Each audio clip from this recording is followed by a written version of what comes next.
Okay, we're going to discuss prehistoric craft in this one.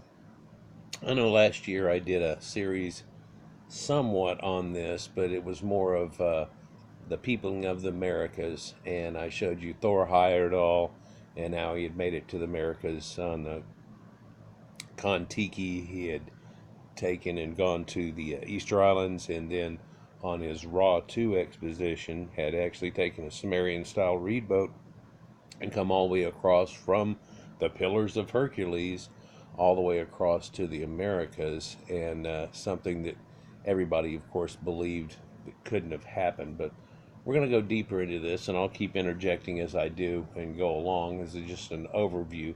There are simplistic boats, even seen today, that you could call a boat, where it is a few planks. If you look at the rear end, there are a few sticking out here because they're aimed all the way under and to the front, and they are underwater, a level below that, strapped to this. And then here we really have some 1, 2, 3, 4, 5, 6, 7, 8 boards, and you have to have something like rope and vinage and something holding them together.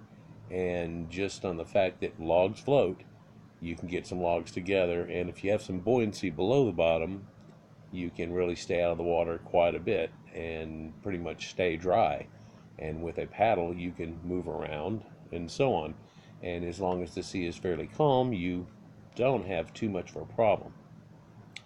So let's look at this. We'll start off at Big Bang to civilization. I'm just kidding. We wouldn't go into that depth in any way, shape, or form. But uh, one interesting thing that's thrown in here, though, is that people look as civilization, that civilization happened and then there were boats, right? I'm pretty sure that's the view that you have on it. But when we talk about civilization and housing and people getting together and farming and doing all these things, that came way after something that we would call a raft or a boat or anything along that line. It's amazing how far different it is too, and that's what we're going to be discussing today. There are prehistoric crafts, whether you would call one a raft and it was something like what we just saw there where it was floating, or an actual reed boat, which has quite a bit of technology built into it, even a keel effect, a lot of things, and of course masting. But there was also animal skin boats used by what we think of as Eskimos today, but it was used by very, very many different varied people in elder times. And then dugout canoes, which is basically just a dugout log, um, could have been found from termite infested trees, and and gone from there with them somewhat, but people making their own from that and so on. And kayaks we talked about there, but a kayak is just a small skin boat, but it's sealed over on the top pretty much, so you can't get washed under. And it's not that you're worried about being inundated by little bitty waves and stuff at all. But and people know about modern kayaks, but they're not too very different from prehistoric kayaks. And then coracles.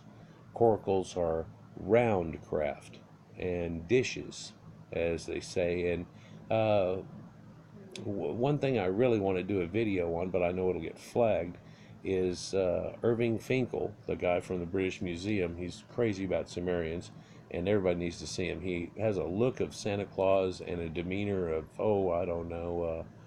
He reminds me of Mark Twain a little bit in some situations, but really an Englishman instead. Maybe that variation. He's got a video where they rebuild from the tablets of the Atrahasis, the story that the biblical flood comes from, and have gotten enough pieces of the fragments that found out it is more of a round craft. And that makes sense because they had, in even prehistoric time, coracles there, where they had the long reed boats and stuff, and they build this giant one and even set it to float and see how big it is. And it's not as big as the ark kind of was, but interestingly enough, the way the ark's always drawn real funny and the little animals poked out the top. When you look at this thing head on, it looks like the image that you would think of. And our simplistic thought of Noah's Ark and a giraffe head and whatever poking out the top is very much like that. But let's just go on from here. Then we have ocean crossings and primitive boats that we're going to get into. We don't need to get all the way to the point of boats of antiquity, of saying the age of Vikings and then the age of discovery, 19th century, and the pirates and Arg and everything like that. We're going to go way back before that. So the section covers watercraft used by man before the age of metals, before writing, before the rise of kingdoms, roughly before 3000 BC, you would say, mentally, but we're going to go a lot farther back than that.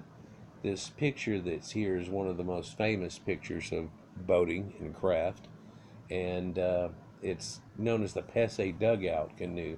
It's found in Holland, and it's 8000 BC, so this is Nordic type people that were using this type of dugout tree at this age, but this is nothing at all to reality. This is just the oldest one that we've found, actually. So when were the first boats built? And it might surprise you the truth and reality of the answer. The oldest discovered boat in the world that we know of is a 3-meter long Pesse canoe constructed around 8000 BC, but a more elaborate craft existed even earlier. Rock carving in Azerbaijan, dated from 10,000 BC, shows a reed boat, as we had talked about, more Thor Heyerdahl's Sumerians, manned by about 20 paddlers, so it was huge. Something that we would think of would be a Viking longboat or a Phoenician trawler, something like that. Others argue that hide boats, kayaks, were used in northern Europe by about 9500 BC, and they found proofs of some remnants of skeletons of what would have been a skinned type craft that could have been something very much like that, and even made out of antlers. And it harkens to the Solutreans and stuff. In fact, that's the style that's used in that documentary of the Solutreans and what we correlate with them in time. However, the first seaworthy boats were most probably built long before that. How about something 8,000 years ago? Not by man as we think of it, but his predecessors, Homo erectus, a smart, naked ape, what we, hominid type, and but it's Homo erectus, so it's getting there. It's just not quite there, but would surprise everybody if, well, we know that fire was created by him, and or they utilized fire, and so something that we've always even given to caveman, and then in mythology we even give to like Prometheus and things, and giving man fire and so on, seems to go back to extreme dating, and a lot earlier than we gave credit for, even ourselves. Let's just get into this though, because the concept of it going back that far, how do you get that idea? Well, Erectus originated about 1.8 million years ago in Africa, and the species survived for over 1.5 million years before being supplanted by like Neanderthals and our own Homo sapiens. Erectus had learned how to put cutting edges on stones, and perhaps how to control fire, we talked about, but he lacked the gene for speech and language, at least we think of to this time, of something being extravagant linguistics. Being able to, really pull it off. There would have been language, definitely, by him, and a lot of words and so on, but it would have been more than any primitive thing that we would think of at this, at this date for sure. You can look into that more and different things, but Erectus lived through the ice ages. He lived through the last few ice ages and led, and perhaps a change and modifying that happened to him. And I've done a video, actually I've had this moment here in a few videos, but perhaps his changing did a lot of things, because he supposedly came out of Africa, but then there's a lot of changing that happens to him. In fact, even the ones that stayed in Africa developed to be different. They find variations in areas and they name them for the areas that are there. But the ones that came out and started going across Asia and up into Europe, and the earliest Homo erectuses we find, have large variations on a theme starting to happen to them. And that's one thing that I've put together, saying that people, the changing of people wasn't a real little modern thing like some people would like to get us to think, but the variation started way back when, and its changes and different evolutions and different things like Denisovans in certain people, the ghost hominid in sub-Saharan Africans and things, makes to be a very different outcome at the very end of it. But that different outcome started a long time ago, like the peopling of the Americas, that were finding that there was some European that had gone into that, and that's what leads to the part that they don't look like Eskimos necessarily, and they had a lot of variation. Well, only about a third of their genome is there, and it shows that Europeans had come to the Americas.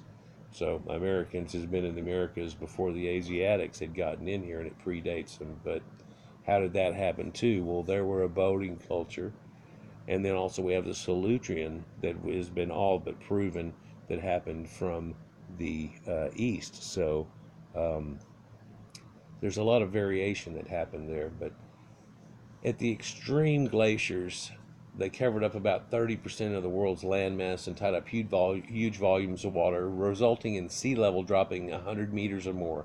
This created temporary land passages between the islands and continents, and at some point, even England was connected to Europe, Siberia, and to Alaska, and parts of Indonesia were linked to mainland Asia.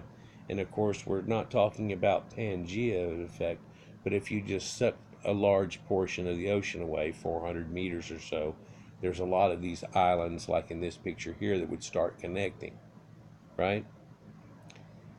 And also it makes other connections. But then there are other connections that don't connect.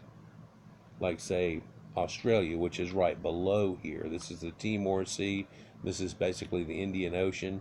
What we're looking at here is the famous island of Bali, and here is Flores, and above here is Sulawesi that looks like a hand, and this Surabaya, and now we're looking at the peninsula of Sumatra and how it comes around, and just a little bit farther than my pointer here would be where the tsunami had hit just a few years ago that y'all might remember, and so on. So this is the area we're looking at here, islands leading the Pacific, but this is the Indian Ocean.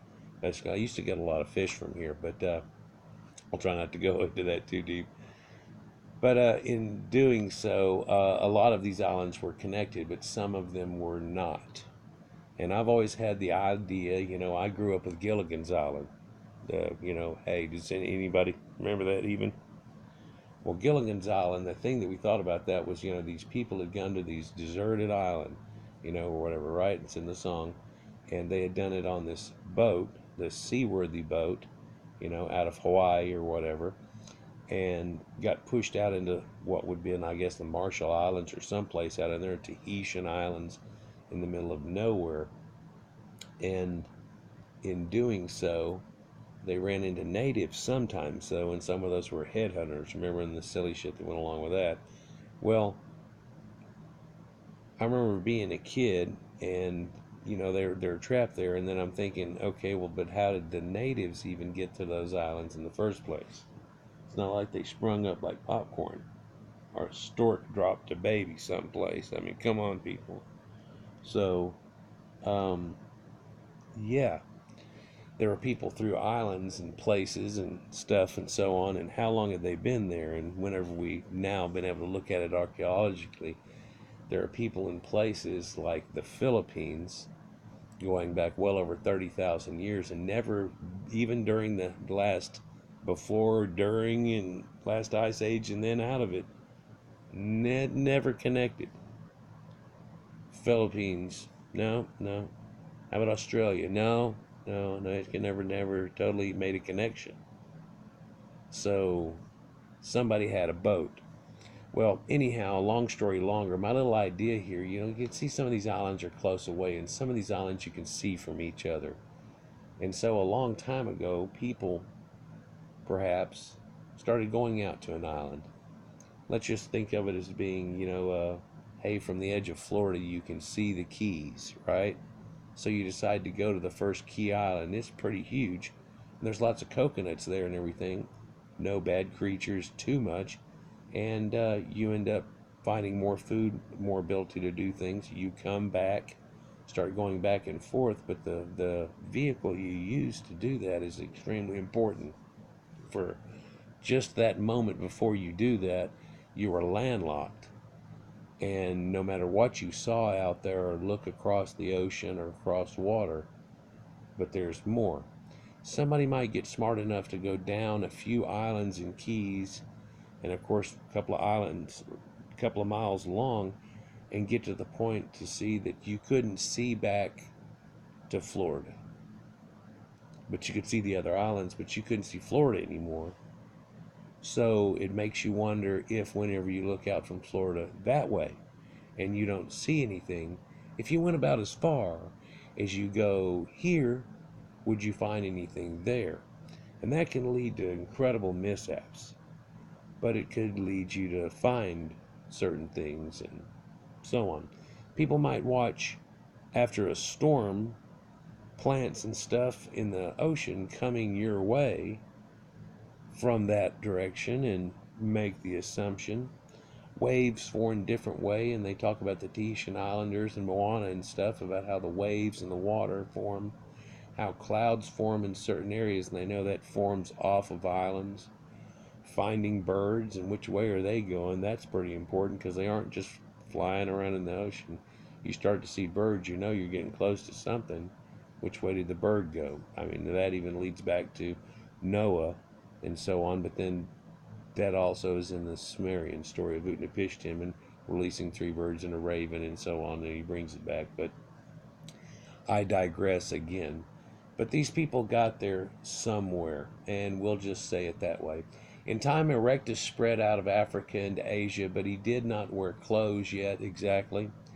He stayed close to the equator. Erectus reached the Indonesian archipelago that we're looking at as early as 8,000 years ago. We know this because stone tools dated to that period and typical of Erectus have been found on the island of Flores between Bali and Timor, and it has a non-attachment. So unless he's going to swim or some, no, it just makes too much sense to understand that he had found some way, and it's probably a simplistic boat, a lot like the islanders still have today. They didn't get past a certain point, and one makes you wonder why, but perhaps good enough is good enough, and usually it takes incredible long times for evolution. It's amazing that there's a group of people that came out of there were spacemen now just shortly out of this type of thing, and I think that's the reason we have the amnesia that we do off this situation, because we can't quite make sense off of it, of how short ago we seem to be somewhat primitive, but then when we look back at it, it's not necessarily primitive, and boats didn't come after civilization. Civilization and riding and then keeping up with things and making buildings that last long enough till today till we see them instead of being made out of wood and things like that that are long gone is what we're looking at, right? Between Bali and Timor, there's a stretch you couldn't go across, but there are many of these could not go across. Although Erectus could have reached Bali by trekking over land bridges, migrating beyond Bali and Flores required a minimum of 10 important sea crossings of up to 100 kilometers and could not have occurred by accident. So you couldn't have been like, well, there was a tsunami and they got washed off the islands on these rafts and stuff. You're like, okay, well, that's how it happened once, but then they realized that they strapped them all together and held them together like they did when they were scared for their lives and floated to the other island. And whenever they did, they went to another island, and now we're going to call it boating, right? The only conclusion we can have is that Homo erectus built some type of seaworthy craft somewhere, what they're calling 600,000 years before the first Homo sapiens appeared on the earth. I believe now Homo sapiens is pushed all the way to 315,000 BC, so it'd really be about 350,000 years ago. And, well, the dating of the people on those islands don't date to that far. He's just putting a median point. It may be 250, 300,000 years before Homo sapiens even showed up. Easily, it could go that far of what we know, at least to this date, of whenever Homo sapiens showed up. So amazing. Also, fire, chipping rocks and finding a sharp point and doing something with it, stuff like that. Yeah, cavemen, boating, right? Nothing remains of these early boats, which have long since rotted away, but knowing what plants and tools were available at the time, anthropologists can guess the kinds of watercrafts they use. The current theory is that bamboo rafts, like the one shown in or below in the picture, were currently used, and recently this hypothesis was tested by building rafts using Stone Age techniques and replicating critical crossings, and they've actually done that, and that's very much like Thor Heyerdahl and stuff. And all this really is a bundle of bamboo that is all strapped together, and the middle part is splayed out. It's all it is, and they dry it out. Now, people do fancy things. Now they set the bamboo, they get the bamboo all the same length, and then they bend it up at the edges by putting weight on it near the edge as it dries. And then they just strap them together, and it's what we were looking at first. And, or that, I think that was bamboo. In a moment, they'll show you some bamboo pictures. Homo erectus is succeeded by a more intelligent species who arose, they claim, out of Africa first, the Neanderthals, who appear around 300,000 years ago, and the Homo sapiens at 200,000 years ago. Both developed clothes, migrate into into Asia, into Europe via Sinai land bridge. The last migration out of Africa is thought to have occurred around 60,000 years ago, reaching Europe and Australia around 40,000 years ago, and America around 20,000 years ago. And by putting that in there, they predate Clovis. And I've just done a video where they have 24,000 years ago coming into it, but a dating much close to that too, where it shows peopling that look like Proto-Indo-Europeans and not Amerindians coming into the Americas all the way through Alaska and so on. And the hybrid that is believed to have been created by that is what makes them different from the Eskimos. And it's about 1/3 Proto-European, but in variations on a theme in all of the peopling of the Americas. Well, what we know is the Amerindians before the Europeans came back again, apparently. Pardon me. Physically, early Homo sapiens was identical to modern man, but 150,000 years ago his mental abilities were limited, on par to those of Neanderthals and so on. But in discussion and study on that, we're finding that what you might have thought of Neanderthal by what they said in school and so on was really falls far short of reality. But he used the same tools.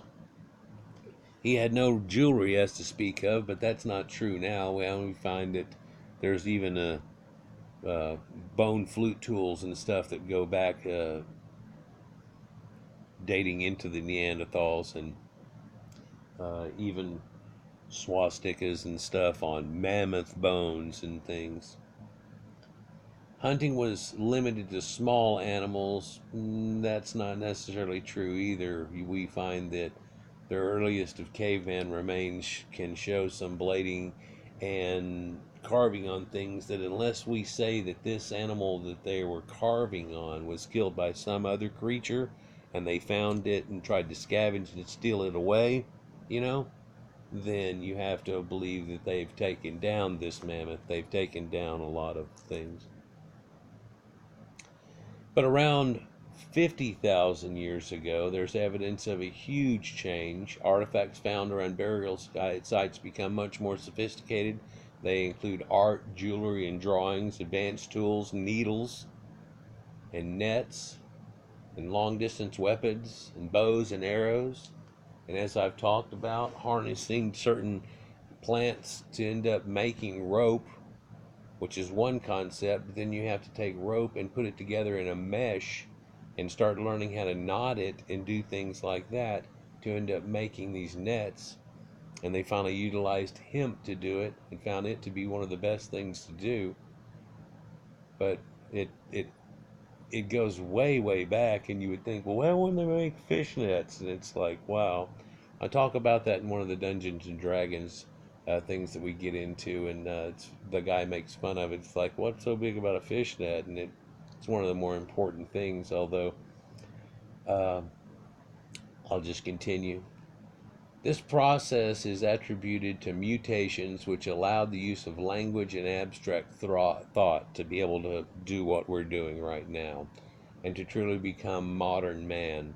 Homo sapiens undoubtedly improved upon the crude crafts of Homo erectus. So on this page we consider boats which existed before metal tools were developed in cities arose, of course. So that's what I'm talking about. There's boats long before metal tools and cities were around, and more specifically, before wood planks were done and shafting them together and starting to make Phoenician longboats, and wood planks allowed the construction of large ships for war and commerce, roughly around 3000, 3400 BC.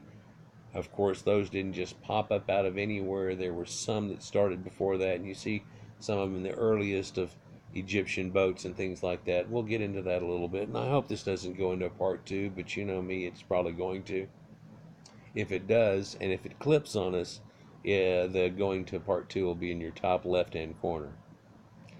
Evidence of the nature of these early boats came from the unearthed remains, petroglyphs, and other drawings starting around 10,000 years ago. To this we can add boats that are in use today, but we could have been constructed with Stone Age tools. Boat types fall into several categories depending on the materials and tools used in their construction. So again, we have rafts, and then rafts can be made from logs too, but just not crafted out the right way. But then also reeds, so logs, reeds, bamboo. You have dugout canoes, and now you're starting to make something that's a little bit more kayaky. And then you have leather boats, and those also blend in between those two. That's very kayaky, you know, and stuff. And you can, but out of those choices that we have available there, the one that has the most buoyancy and ability to make a larger group into one easily at the time ends up being reeds. Anything that floats can be lashed together and make a raft and serve as a boat. Only primitive cutting tools are required. Bamboo, wood logs, and reeds have been used as raw materials, tied together with vines and palm fibers. Early rafts served as fishing platforms, allowed transportation across bodies of water, and even formed floating islands for villages. And we talk about, you know, going across to that island you can just barely see in the distance. Let's say that we were these people. We're on a beach, and these people are rowing away to go to this island. What do? Well, they get past the surf that keeps happening right here at the edge of the coral reef where it comes up and it causes the surf zone, and they try to do it at special times of the day. It makes it a whole lot easier. Have you ever watched Castaway with Tom Hanks? And then they get past that point, and then they all have to do is keep paddling and drifting. They also might know that the ocean drifts this way, so what they have to really do is aim at this quarter of the island to and keep rowing that way to finally end up right in here and scooch their way in there. You know, and they don't appear to have any type of sails or so on, but raft propulsion is achieved by pushing with poles, pulling with ropes, or paddling. When floating down rivers, the current does all the work. Later, sails will be added to reduce effort going downwind, but rafts have no keel or shape to keep them moving in a straight line, so steering is always difficult. And but what you can have is you can have people on the back of it that have riggers. What they basically do are going to put a oar into the water and drag it, and it drags this tail or it drags that tail while these people are pushing. It's the same way they do the outriggers and things along that line. Nothing remains of these early boats, which have long since rotted away, just like any wooden structures would have long ago, but watercraft still in use today in remote areas provide examples of what early boats must have looked like. So you can look at what the primitive log rafts are at, and then you see here how it's been doubled up. So this is the one level that you see here, even with something under it. So there's something under it there that they have that's causing a little extra buoyancy, and then they made a level on top of that. When I was a kid, we took just an interjection here. We took a section of fence, just like your for your yard and stuff, and out to a pond that we had, where you couldn't cast across it quite in one direction and twice as far the other direction. And you always see these people fishing on boats and they cast it off the bank and everything and stuff. We came up with the idea. We brought it out there, but it wasn't going to float good. And we had a piece of fence pole too that was 15, 18 foot long, and it felt longer whenever we were younger. But so what we did was we took a bunch of styrofoam, and one of our friends had a big fish net, and so we nailed the fish net over a bunch of chunks of styrofoam and then put it on there. And man, you floated up above the water good like this right here, and you used the pole. We put a hole through the middle of it, and you could stab it into the stuff, and we would get out there on it and fish, and then you'd pull yourself back over. It was pretty cool. Anyhow, in some areas, the primitive log raft evolved into more elaborate versions with tapered shape and an odd number of curved logs, often held together with sharpened hardwood pins. Examples below are from India, around Chennai, and the medieval Japan type people. And so you start to see these islanders and what we have known of Denisovans. So what seem to be the Australoids, and all these islanders, Fiji and so on, that have the darker skin and stuff on them, and then also all these islanders leading up all the way into Korea and stuff like that. And in these islanders, if you hopefully you see it if you've had enough experience to it, you can see that islander form that's very much almost Tahitian kind of, but another Pacific form here attached to Oriental type peoples into it. And if you want to see a conjunction, kind of like Bali. Bali is a cross between some kind of India, Thailand, islander thing. It's a quite a unique culture. I used to deal with them to get a lot of my fish and corals and stuff. But so you can see a Tamil boat that's here and how it's curved up on the end. So and purposely wood has been taken and not chosen to be bent, or who knows, they may have been trying to bonsai bend over uh, wood and then get it bent to a point and then kill the tree.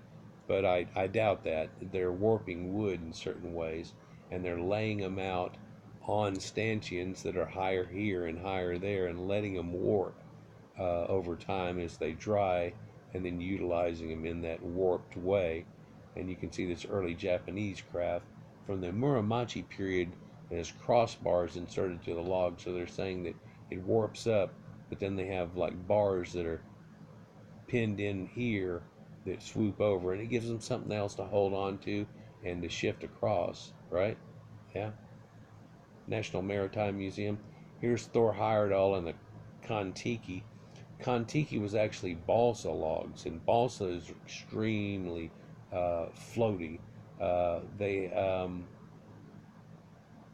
balsa is what you used to make the old airplane out of and stuff, and you notice that real flimsy wood. It's real light though, and everything, and it floats a little bit. So he had made this, and it's very much just a balsa type craft, but then later made another one. In 1947, Norwegian expedition sailed 4,300 miles across the Pacific on balsa log rafts built with primitive materials and techniques, showing that ancient craft were capable of long distance crossings. So then you have bamboo rafts, and if you look, it's all flat and then it bends up at the edge. And even on this one here, it bends up at the edge. the neatest thing that I think about this is this cormorant fishing. They've got these fish and they put this little string around their neck so they can't totally swallow the fish, but they can swallow it. And they let the birds fish and come back to the boat and they make them cough it up. And after they get a whole bunch of fish to them, they give them a couple of the fish to eat. And it's like, hey, you help me, help you. It's an incredible symbiotic relationship. Bamboo rafts changed a little from the Homo erectus model and are still wide use in Asia, but now synthetic ropes are often used at the ends, are often curled up by steam, and so they're heating them and doing so on. And this even shows some signs of burning. So whenever they take the green one, they put a bunch of weight where he is now, so it's sticking up like this, resting on a rock, and then whenever it does and it pushes down, it just starts to bend and bend and bend, and now you get this bent up edge. And why do you have bent up edges? Well, you don't want to dig into the water, and in calmer seas you have it like there, but you notice in the Sumerian reed rafts and everything, it's not flat and it's not slightly bent, it's exaggerated like crazy. Phoenician trawlers, you can see it all the way through the Vikings and things like that. So here's a ferry in Kerala, and after a couple of layers, look how many people you can get on this thing. And they've gotten ropes to go all the way across. And so now what they do is they hold on to the ropes and they pull along with the rope and just go back and forth and back and forth. And this is the ferryman and so on across the river Styx. They thought a long time ago looked a lot like this. The boatman, and you can see they're doing a drift river in Jamaica, and it's exactly the same thing in bamboo. So reed boats, though, reed boats are made by assembling bundles of reeds or thin branches into pointy kayak-like shapes. They were used in areas where wood was scarce, or they not even having to use it large, found out that it would just float. Like Egypt and Iraq, before efficient woodworking tools were developed, petroglyphs and Metholithic period art from Azerbaijan, 12,000 to 7,000 BC on a range, show large reed boats, and remains of 7,000-year-old reed boats were found in Kuwait. Now, I've showed this in a video where I was talking about the proto-Egyptians and pre-protos, and we're getting into this right here off of it. But there's earlier photographs like this, and they're showing all these notches, and you can see that's people on a long boat. And if you've looked at any of this boat art that I've showed, and they show you these people on a long boat and how many oars they have, and oars might even continue. They believe, even though they're showing you this and a family and a few heads of families, what they really represented was 1, 2, 3, 4, 5, 6, 7, 8, 38 people. Oh wait, there's somebody pulling them, right? Funny how it has a Loch Ness look to it, the boat, and a head, just like Vikings had heads on their boats. And I've showed you a lot of the reed boats in Sumerian had stances on them, and you see it still in that right there where it has a stance on the front of it, and a lot of them were sacred. And you see, odd thing too, these people pulling the boat across land, and you see that in the petroglyphs that you see right around Egypt, between that and the Red Sea where they had come in, and you see it in Egypt and all the way through from pre-dynastic art, which still contains a lot of Sumerian iconography. And then you see, even in the later, much later time, and even in temples and stuff like Dendera and so on, you'll see them pulling along somebody on a raft on the ground, and people are pulling them. And at first people were trying to say, well, they must be pulling them up and down the river, and they go, it's not, no, they're not doing it. This is one with the river, see, and they're doing the river here. These are all, what is all this? Well, it has to do with their burial ceremony and all these things. And anyhow, I don't want to go too far into that, but there's another picture that looks like this, and it even has a mast sticking up. It doesn't show a sail, but it showed a sticking up thing. It was 16,000 BC, so not just 10,000 BC or 12 like they referred to. And the odd thing is, the reed boats and remains of a 7,000-year-old reed boat were found in Kuwait, and well, just south of Kuwait, near Bahrain. And the weird thing about that is that it had the bitumen on it that they talk about in the sealing, this thing that seals the basket for Moses, and of course that comes from the story of Nimrod and things. But the Sumerian boats are done the same way, and this bitumen is used to seal the boat. And if you watch that Irving Finkel thing I was telling you about, it shows you that they use not as good bitumen when they do it. If they could use the actual stuff that the people used back then and where they got it from, and that showed you there was a large export used for it too, by the way. But they have barnacles in them, the pieces of bitumen. It shows you that they had been in the ocean and long term in the ocean enough to grow barnacles in the bitumen that stuck in the reeds that are in the binds. Like you can see reeds all bound up in a group, and there's bitumen all into it with a whole bunch of, and so it's not in fresh water, but in salt water in ancient Sumeria, right? Nowadays, the most primitive examples of the one-man boats are made from banana stalks used in Lake Baringo. The most the most complex are found in Lake Titicaca in the border of Peru and Bolivia, and in Sumeria. And they always leave this out. They're not going to mention Sumeria in this and not show a picture of it, but they still make these incredible ones in Sumeria today that look just like the Bolivian ones. I've got 2, 3, 4 videos that have it in there, and a 2-part series that has it in there too. Here, large boats are made up of millions of totora reeds and can support as many as 60 people, and they can put them two side by side together and then put a flat part in between, make it like a catamaran, and they get huge. They can make this thing huge. It ends up being just a houseboat type of thing we would think of. Reed boats are still in use in Peru and Ethiopia, and again, they didn't mention Sumeria, but they're still in use there and in areas of Egypt. Here's that banana stalk boat in Lake Marengo. One of the primitives that are there is still utilizing something like that, and you can see it's just kind of bound up a whole lot of logs with a set below them, so he's extra, and he's getting to float out of the water and scoot around. But what we find here is Lake Titicaca has that same as the Sumerian reed boat, and the bigger ones even look more so. And then even in Peru, you find these ones, and they call them shoe boats because it looks like, you're going to put on a shoe, elf shoes, and they have those pointy toes. But that's very much a blend between something like this and a kayak, right? And if that guy wasn't wearing clothes like that, but he had more of a skin boat, you'd think of that as being more Eskimo-ish, right? Yeah. And yeah, here's one of those double ones, Lake Titicaca. This is a Sumerian reed boat, and you can really see just the same situation. High prows bent up onto it, but they put two together, and they put a house thing here in between, and these people in 2 stories, and you're just cruising along doing everything. They've taken these and putting these little outrigger motors on them and stuff, and zing, zing, zing, zing. And of course, you can put a stanchion in the thing and an extra mast, and then sails, and you can go across the Atlantic, the Pacific, island to island. Isn't that amazing?